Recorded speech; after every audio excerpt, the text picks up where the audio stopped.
Hello and welcome to a new episode of TeneoTalk, where we give our clients important tips on how to make their translation projects more successful and talk about in detail what we do here at Teneo Linguistics Company. In the last TeneoTalk episode, we discussed the scenarios for which someone would need an interpreter. Today, we are talking with our CEO Hana more about what you, as the user of interpreting services, can do to get the best results possible.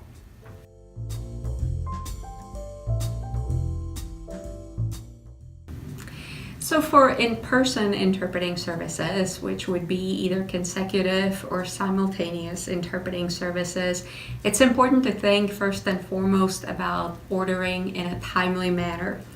Contrary to popular belief, we do not have interpreters of all language combinations ready at the office at a moment's notice to run out and help. We work with freelancers who have other assignments and other customers, and so we need to get ourselves on their schedule. So calling us at least maybe a couple days ahead of time for consecutive interpreting, and we're thinking a couple of weeks or even more for any simultaneous interpreting event. And that would be especially during the times of the year when a lot of conferences are happening, like in the spring or in the fall.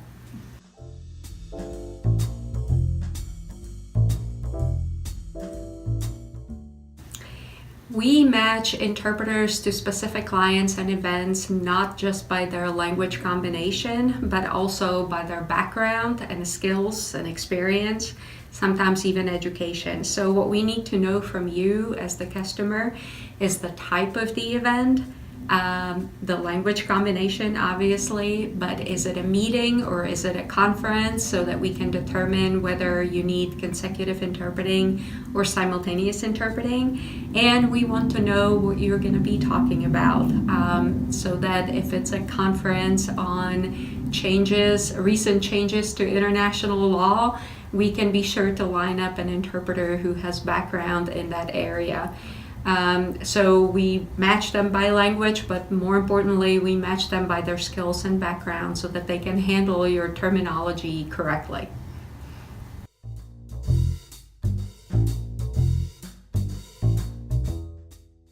Absolutely. It helps us tremendously if our customers share as much information as they possibly can with us. Any kind of background information that the interpreters can use to study and to do research on what you do, what your company does, what the meeting will be about is helpful. Letting us know what your goal is for that meeting or for the event is very helpful.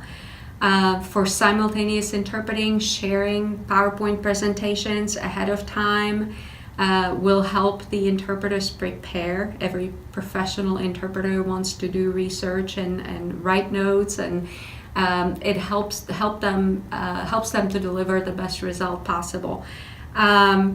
For consecutive interpreting in meetings, it is the small things sometimes that people don't think about that help the most, such as sharing the names of everybody involved in the meeting so that the interpreter does not have to spend a lot of brain power trying to remember everyone's name, so that they have them ahead of time. If you call us ahead of time to order the interpreting service, we'll be happy to guide you through the process of figuring out what information we need from you in order to make it a success.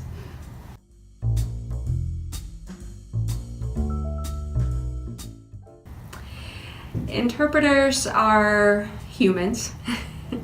They get tired just like we do, so if you plan on an all-day event, give them enough breaks, just like you would anybody else.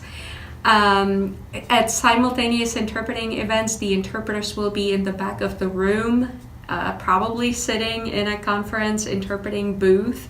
There will not be much interaction, so the things to remember to make their lives easier that day are things like, especially for people who read or speak fast and are presenters at your conference, to pace themselves and speak at a pace that helps the interpreters keep up. Don't use any acronyms that are industry specific, that have not been explained before or are not explained in the materials shared with the interpreters.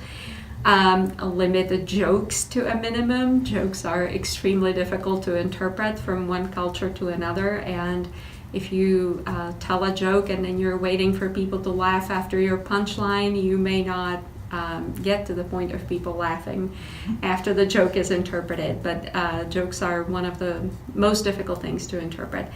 For consecutive interpreting, let the interpreter drive, so to speak. Let them tell you are speaking too fast, or you can speak a little longer before you let me interpret. Do not be surprised that interpreters speak in the first person always. They do not say, please tell him that, or he said that. It's always I. They are your voice at the event. They simply replace their voice for yours. So first person always. And you should speak freely in first person also, without the need for saying, please tell him what I said, or anything like that. But again, once we speak with you, and if this is your first time using an interpreting service, we'll be happy to walk you through the steps of giving us the information that we need and us giving you the information that you need to make your event a success. Thank you, Hannah, for sharing these tips on how to work with professional interpreters. You're welcome. My pleasure. Thank you for watching TeneoTalk, and don't forget, we always love hearing suggestions for other topics we should cover. Also, please take a moment to subscribe to our YouTube channel and follow us on our Facebook, Instagram, Twitter, and LinkedIn accounts. Have a great day and come back for more TeneoTalk soon.